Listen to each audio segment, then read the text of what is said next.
चरणबद्ध तरीके से संपूर्ण मध्य प्रदेश में लागू किया जाएगा। बिना सामाजिक समरसता तोड़े सबको न्याय, लेकिन सामाजिक समरसता के साथ ग्राम सभाएं सशक्त बनाई जाएगी। तो सीखने के लिए कितने लोग तैयार हैं? ठीक है। पेशा 1996 में बना, लेकिन 1996 के 1.5 पन्ने को मैं बता के आपको आधा घंटा में बता सकता हूँ। तो आपको आधा घंटे में सीखना है 5 घंटे में? आधा घंटा में सीखेंगे तो यही तो सीख रहे हैं पिछले 28 साल से। सरकारी ट्रेनिंग नहीं होता है क्या? सरकारी ट्रेनिंग होता है, आप जनपद में जाते हैं, जिला पंचायत में जाते हैं, निमोरा में जाते हैं, ट्रेनिंग होता है, आते हैं। बाद में कहाँ रैली करना होता है? रोड में रैली करना करते हैं। आप काहे के लिए करते हैं? जब सीख लिए तो इम्प्लीमेंट होना चाहिए, क्योंकि वहां जो ट्रेनिंग दिया जाता है वो कुछ दूसरा चीज है और हम आपसे चर्चा करने आए हैं दूसरा चीज को लेकर के। नेक्स्ट ये एक लाइन है, कोई बोल के बताएं क्या लिखा है? एक कदम गांव की ओर, काहे के लिए? किस लिए? वो है ग्राम सभा सशक्तिकरण के लिए। ये विकास की आपाधापी दौड़ में हम सब शहरों की ओर दौड़ रहे हैं। हमको लगता है कि विकास चाहिए हमको, और हम कहां, गांव को छोड़ करके कहां जा रहे हैं? शहरों की ओर भागे दौड़े आ रहे हैं। जबकि मैं आपको बता दूं, ये जो शहर है वो आपको बाजारवाद सिखाता है, वो पूंजीवाद सिखाता है, समझ रहे हैं ना? और जो गांव है वही आपकी बुनियादी इकाई है। विजय भाई बोले, इस सच्चे लोकतंत्र में आखिरी जो बुनियादी इकाई है वो गांव है। गांव है कि नहीं है? और हम गांव को छोड़ करके हम कहां की ओर भाग रहे हैं? शहर की ओर भाग रहे हैं। और हम कहां खोज रहे हैं ग्राम सभा? अंबिकापुर के शहरों में, अंबिकापुर के रोड में हम खोज रहे हैं कि यहीं कहीं ग्राम सभा होगा। ग्राम सभा कहाँ है? आपके गांव में। हाथ खड़े करें, कितने लोग अपने गांव में ग्राम सभा जाते हैं? नीचे रखो, नीचे नीचे। कितने लोग अपने गांव में जब ग्राम सभा होता है हाथ जाते हैं, बैठते हैं ग्राम सभा में? मैं पूछूंगा किसी न किसी को, ठीक से हाथ खड़े करें। अब हाथ कम हो गया, ठीक है ना? तो आप जब तक ग्राम सभा को समझेंगे नहीं, हम जो बता रहे हैं कि आपका ये अधिकार है करके, तो कैसे होगा? कोई सीखेंगे क्या? यदि हम उस ग्राम सभा में नहीं जाएंगे तो कुछ सीखेंगे क्या? नहीं। और मेरे टाइप का कोई बस्तर से आके आपको रोज यहाँ सिखाने वाला नहीं है। ये करना आपको है। करना कैसे है? इसलिए हम एक कदम गांव की ओर जो अभियान चलाए, ये केवल छत्तीसगढ़ में नहीं चल रहा है, पूरे देश के लोग इसको एक्सेप्ट किए और सोचते हैं, जानते हैं कि हमें अब शहर की ओर नहीं, पूंजीवाद की ओर नहीं, बाजारवाद की ओर नहीं, जो हमारा गांव का जो बुनियादी इकाई है, ठीक है ना, हम उसकी ओर जाएंगे। ठीक है? तो हम वापस जाते हैं गांव की ओर, जिस गांव से आप आए हैं। अभी भूल जाइए आप इधर अंबिकापुर में आए हैं, आप उस गांव के बारे में सोचिए 5 मिनट तक, जिस गांव से आप आए हैं। ठीक है? ये गांव का नक्शा है। कितने लोग देखे हैं इसको? हाथ खड़े करें। ये नक्शा को दूर से दिख रहा है क्या? ऊपर वालों को दिख रहा है क्या? दिख रहा है?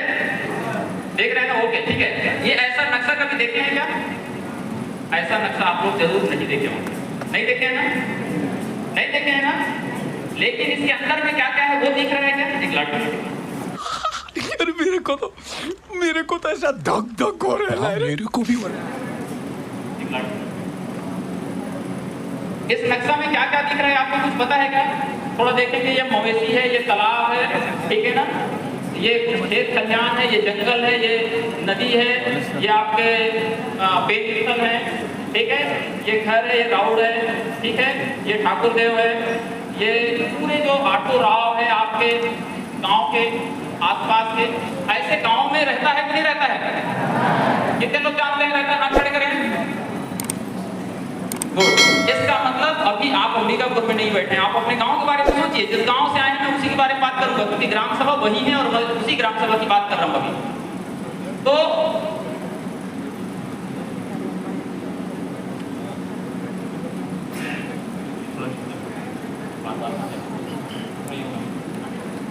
तो ये जो गांव है वो आपके गांव के बारे में मैं बात करना चाहता हूँ। ये गांव में यही व्यवस्था आपकी संचालित है, जिसको विजय भाई बोल रहे थे पारंपरिक क्षेत्र कहाँ होता है। तो आप सबको आपके गांव का पारंपरिक क्षेत्र पता है कि नहीं? हाथ खड़े करेंगे। कुछ लोगों को पता है, कुछ लोगों को पता नहीं है। जब आपको अपने घर का बाउंड्री नहीं पता तो आप उस घर के मालिक हैं क्या? नहीं हो सकते। कैसे हो गया बताओ? मैं जानता हूं यदि मेरे घर का परकोटा मेरे अंदर का है तो मैं तो गरज लूंगा, कलेक्टर आएगा, एसपी आएगा तो भी गरज लूंगा कि नहीं कर दूंगा? जब आपको आपके गांव का सीमा ही नहीं पता तो आप कैसे करेंगे? आप तो दूसरे के पर भरोसे हैं, है कि नहीं? तो जानना चाहिए कि नहीं जानना चाहिए? जानना चाहिए। ये बाउंड्री कैसे बनता है? ये बाउंड्री जिस दिन आपका गांव बसा, जिस दिन आपका गांव बसा उस दिन से ये बाउंड्री बनता है। ठीक है ना? हम इस पिक्चर को अपने दिमाग में रखिएगा। ये भले गोल बना दिए हैं, आपका गांव का जो सीमा है थोड़ा आड़ा तिरछा होगा, ये इसको बोलते हैं कस्टमरी बाउंड्री। हम पूरे समय इस कस्टमरी बाउंड्री को आगे रख करके, फ्रंट में रख करके हम आगे विधायिका, कार्यपालिका और न्यायपालिका के बारे में हम आगे बात करेंगे। नेक्स्ट, पैसा जनरली है क्या चीज? पैसा पैसा सब बोलते हैं, पैसा है क्या चीज? नेक्स्ट, ये जो पंचायत शब्द लिखा है, मैं पंचायती राज कानून की बात नहीं कर रहा हूं। ये जो पंचायत शब्द लिखा है,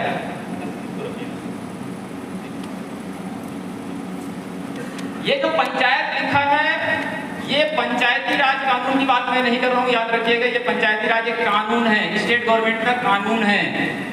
मैं बात कर रहा हूं इस किताब की, पंचायत से। ये कौन सी किताब है? ये कौन सी किताब है? ये भारत का संविधान है। ये देश किससे चलता है? जोर से बोलिए, देश किससे चलता है? अभी मजा आएगा ना भिड़ो। इसी का प्रस्तावना हमने सुबह सुबह बोला, सबने शपथ लिया ना कि हम ऐसे ही व्यवस्था को कायम रखेंगे इस देश में। तो ये देश किससे चलता है? संविधान किससे चलता है? उसके बनाए हुए कानूनों से। वो कानून कैसे चलता है? उसके बनाए हुए नियम से। समझ रहे हैं ना? और वो नियम कैसे चलते हैं? उनके बनाए हुए नीचे के आदेश और निर्देश से। कितने तेजस्वी लोग हैं हमारे पास, कितने शानदार विचार रखते हैं। अब हमको ये देखना है कि जब ये देश संविधान से चलता है तो संविधान की मंशा क्या है? क्या इसके अनुरूप ये कानून काम कर रहा है? क्या इसके अगेंस्ट में जो नियम बने या इसके अगेंस्ट में जो आदेश आए, क्या वो सही है कि नहीं? ये जब तक हम देखेंगे नहीं, तब तक अभी जितने सवाल आप लोग कर रहे थे वही सवाल होने वाला है। तो एक बार बोलिए, ये देश किससे चलता है? संविधान से। तो हम संविधान को समझने की कोशिश करेंगे। तो ये जो पंचायत जो शब्द है, जो पंचायत व्यवस्था है, त्रिस्तरीय पंचायत व्यवस्था, ये संविधान में जोड़ा गया भाग 9 में। उस व्यवस्था को एक्सटेंड, किस एरिया में एक्सटेंड करना है बोल रहा है, किस एरिया में बढ़ाना है बोल रहा है, विस्तार किधर करना है? शेड्यूल्ड एरिया में। याद रखिएगा, इस कानून को बढ़ाने के लिए बात मैं नहीं कर रहा हूं। ये एक अलग कानून है, लेकिन ये देश इससे चलता है और ये कह रहा है कि शेड्यूल्ड एरिया में इसमें जो व्यवस्था होगा, इस व्यवस्था को बढ़ाया जा सकता है। आगे, किस एरिया में? जिस एरिया को राष्ट्रपति, जो भारत के राष्ट्रपति हैं, वो नोटिफाई किए होंगे, अधिसूचित किए होंगे कि ये 5वीं अनुसूची क्षेत्र है। तो ये बस्तर, ये सरगुजा संभाग जो है वो 5वीं अनुसूची क्षेत्र है कि नहीं? कितने लोगों को पता है? हाथ खड़े करें। सबको पता होना चाहिए ये 5वीं अनुसूची क्षेत्र है। जिसको पता नहीं होगा तो आज का पूरा ट्रेडिंग गड़बड़ है। तो ये 5वीं अनुसूची क्षेत्र है, यहाँ सभी लोग रहते हैं, चाहे एसटी हो, एससी हो, ओबीसी हो, माइनॉरिटीज हो, जनरल हो, सभी लोग इस क्षेत्र में रहते हैं। हम बात करेंगे कि 5वीं अनुसूची में अंतर क्या है और 6वीं अनुसूची में अंतर क्या है सामान्य क्षेत्र में। ये नक्शा को थोड़ा सा देखना है आपको। ये मैं इसी परिदृश्य में पूरा ट्रेनिंग रखूंगा, मैं इसी पे बात रखूंगा। ये है सरगुजा संभाग, ये है बस्तर संभाग। बस्तर संभाग के नियरेस्ट ये कुछ एरिया हैं, जैसे ये धमतरी जिला है, धमतरी जिला का नगरी है। इधर बालोद जिला का डौंडी है। थोड़ा पीछे जाएंगे तो मानपुर मोहला है, राजनांदगांव का हिस्सा हुआ करता था, अभी जिला बन गया। इधर वाले में आप तो देखेंगे रायगढ़ के पेज में तो आधा हिस्सा है, इधर देखेंगे तो कोटा है। आप देखेंगे इधर वाले में तो ये पूरे छत्तीसगढ़ का नक्शा है। और ये छत्तीसगढ़ के नक्शा को आप थोड़ा, ये भाग 1 है। हम इसको 8 भाग में पढ़ेंगे और 5 बजे तक पढ़ेंगे 8 भाग। तो जहां ज्यादा समय कम पड़ेगा मैं उसमें स्पीड चला जाऊंगा, लेकिन अभी आपको समझने के लिए हम इसी स्पीड में जाएंगे। ठीक है, ये एक आंकड़ा है। ये आंकड़ा जब तक आप नहीं जानेंगे तब तक आप पैसा को नहीं समझ पाएंगे। एक्चुअल में पैसा लागू कहाँ होता है ऐसा बोलने से छत्तीसगढ़ में होता है क्या? छत्तीसगढ़ में नहीं। देख लीजिए, ये जो पीला कलर है और ये पीला कलर, यही ही पैसा लागू होता है, यही पैसा लागू होता है। और ये जो सफेद वाला एरिया है इसको बोलते हैं सामान्य क्षेत्र। कितना क्षेत्र? सामान्य क्षेत्र। और ये सामान्य क्षेत्र हमने घोषित नहीं किया, छत्तीसगढ़ ने घोषित नहीं किया, ये राष्ट्रपति ने घोषित किया। समझ रहे हो कि इस एरिया में आदिवासियों की बहुलता है, इस एरिया में आदिवासियों की बहुलता है, इसलिए यहाँ के लिए सामान्य कानून लागू होंगे, इस एरिया में अपवाद और रूपांतरण के अधीन लागू होंगे। हम जो आगे जाके देखने वाले 146 ब्लॉक हैं। कितने हैं? 146 ब्लॉक हैं छत्तीसगढ़ में। ये आंकड़ा इसलिए मैं कह रहा हूँ क्योंकि ये मुझे बल देता है किसी अधिकारी से बात करने के लिए, किसी गाँव में जाकर समझाने के लिए।